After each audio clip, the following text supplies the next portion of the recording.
Hi, I'm Simon Brown. I'm the designer and builder of the Wand Tonearm and Turntable. This is a short video, the unboxing and brief setup of the standard Wand 14.4 turntable. So the turntable arrives double boxed, and so the first thing is obviously to get the inner box out. The inner box, open it up, and first of all, there's a box that's got most of the tonearm bits in it. We'll have a look at that in a mo. A couple of pads on either side, the lid, another pad, the turntable chassis itself, a couple more pads, power cord, important. And then lastly, in the box, there's the platter box. Inside the tonearm box, we've got the power supply, a thing of oil for the turntable, a level, spare balls, belt, clamp, oil and screws for the cartridge, universal screwdriver, which does all the adjustments, and some spare plates, instructions, a quick start guide, which is really what this video is, and the new plastic wand protractor. So what I should have said at the beginning was that this video is very much about the Series B turntables and tonearms, which really tries to address some of the difficulties some people had with installations of the older tonearms. In the way of videos, here's one I prepared earlier, so tonearm with the actual cartridge set up on it. There's another video about how to do that. So just sliding the plastic bag off. The turntable arrives, really I've tried to take the oil out, and that's mostly because it can leak in transit and it's just a nuisance. One of the key things is down the bottom of this is there's a ball and has a annoying tendency to sometimes escape because I guess the oil sucks it up and brings it out. So yeah, if you do run into problems, check that it's there. It's quite hard to see. So yeah, supplied with a file of oil and sort of 10 to 12 drops in the bottom. Not, yeah, not too much, not too little. So,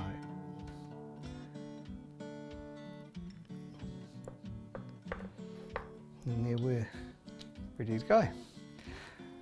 Placing the platter on.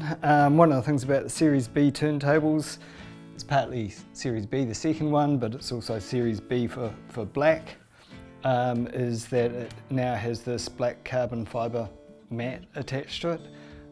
This is also available for other turntables as an accessory. So we just place that on. I find it easiest if you can sight the spindle down the middle and then just lower it on, and then it should rotate quite easily. My preferred method of putting the belt on is to start at the back, and this is not so easy when you're doing a video. Start at the back and slide it around to the front, and importantly it goes on the lower part of the flywheel. The top part is a flywheel and just helps to run it smoothly. That's it for the belt. Right, power supply next. So yeah, get supplied with a wall walk type power supply. It's fine to use power supply upgrades. We have our own Wand EV battery supply, or the Master Turntable unit you can buy later. Bolts on has the battery power supply in it too. That plugs into, yeah, mains cord for your whichever market you're in. So just plugging that in, And then you can check it goes, okay. So turn the dial 3345. So it typically flashes 3 times, which is saying I'm getting up to speed. There's no speed adjustment. It works or it doesn't. So there is actually a sort of hidden 78 setting, but we've taken it out. You know, it can be put back in optionally, but it's not variable. It runs exactly at 78, which is not ideal for for 78 collectors. There is electronic braking on this, so we're running at 45. We turn it off and it stops quite quickly. That's to help you change records quickly. That's it on the controls. Right. Next we're going to set up the balance of the cartridge. The Wand Tonearm is slightly unusual in that it's effectively a variable weight, and that we provide these plates which go on, give you coarse adjustment of weight for different cartridges, and it means you can go from very light to very heavy. You can stack a whole lot of these on. I have tried to make it easier more recently by changing the rear weight arrangement. This is a major part of the Series B Tonearm, so that you can see easier what you're doing. So as standard, we ship it with 1 square and 1 round plate. I just happen to know that this Hana EL is super lightweight, so I've only put 1 square plate on it. I've actually also put a weight in the head shell. Now, if you need to put more of these on or take them off, you just use the universal screwdriver to unscrew that, take those off, slide it off, and put another plate on or remove it or whatever. We'll put the Tonearm on now. Putting the Tonearm on, one of the important things is because it's a uni-pivot Tonearm, you've got to be a bit careful that the wire doesn't push the arm around. I like to just make sure it's got any stresses out of the cable. Pull the protective cap off, and then it just, if you look down there, there's a ball, and that just sits on this cup arrangement here, which is, it's a lot more rigid than a traditional uni pivot, which is often a tiny little spike sitting in a cup. In actual fact, I would say it's more rigid than so-called conventional bearings too, because they jitter at the sort of modes where music is playing. So yeah, we just put that on there, put it into the arm clip. Now on this particular turntable, I've put a grey plastic moulding on the side here, so that it's easier to see. The production ones are black, but it just means it's easier to see how I'm going to do this sort of sleight of hand with the wire. I'll turn it around there. So the technique I find is that this purple bit goes in there, and then you just arrange that like that, and that creates a nice loop that's not pushing things around. There are 2 wire clips on the Tonearm for then retaining it further.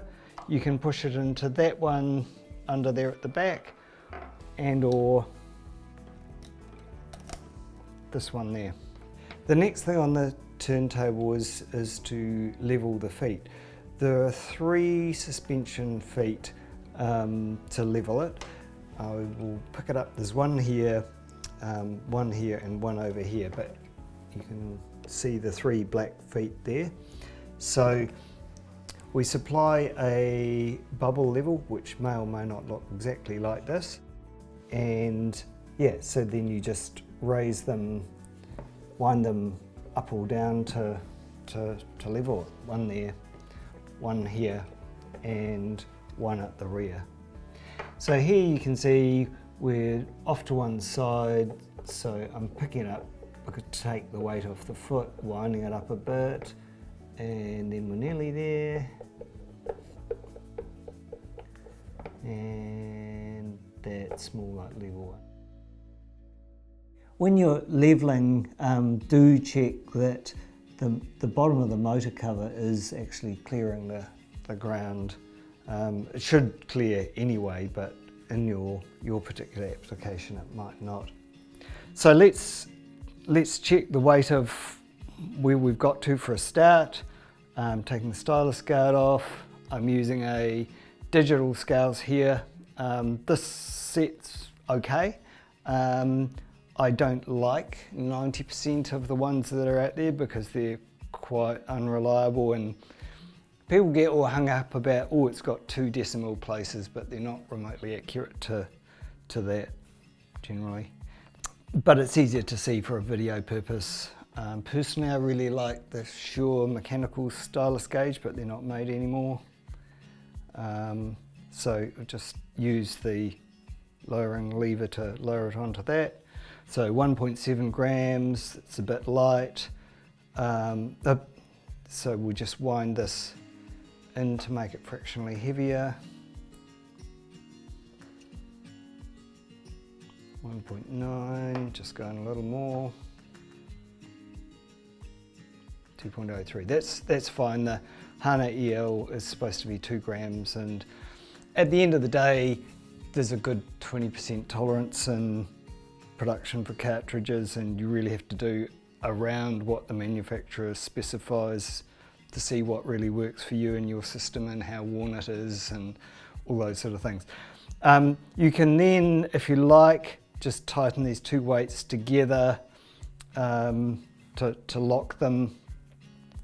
The whole point of having all having the weights that you can extra stack on is to minimize the rear counterweight, which has vibration potential. So part of the design ethos of the Tonearm is to have as much weight as possible in this central body that holds the bearing, so it acts really as a virtual earth or a vibration sink, if you like, for the arm vibrations. Helps make the whole thing more stable too. So yeah, it's not just a whim that these are there, it is actually part of the design ethos. But with the Series B Tonearms, I've tried to simplify the arms so that it's a lot clearer as to what's going on. Then pretty much you're ready to go. Plug it in, make it work. Earthing, turntable earthing. With moving coils, you probably don't even have to do that. Might be worthwhile. Moving magnets tend to pick up more hum. So if you have an earth problem, I suggest you try earthing the Tonearm cable to the amplifier, and then later on you can try and earth the turntable itself if you need to. Another reason you might want to earth the turntable is for static. There's a direct electrical connection up to the spindle and the platter to try and get rid of static if you live in a location where that's a problem. So the turntable comes supplied with a clamp, which is a wind down clamp, and more about clamping warped records. We also nowadays have the wand weight, which is an interesting design of bronze weight, complete with 3 different balls of different materials on the back. That has quite a good acoustic properties on wand and other turntables.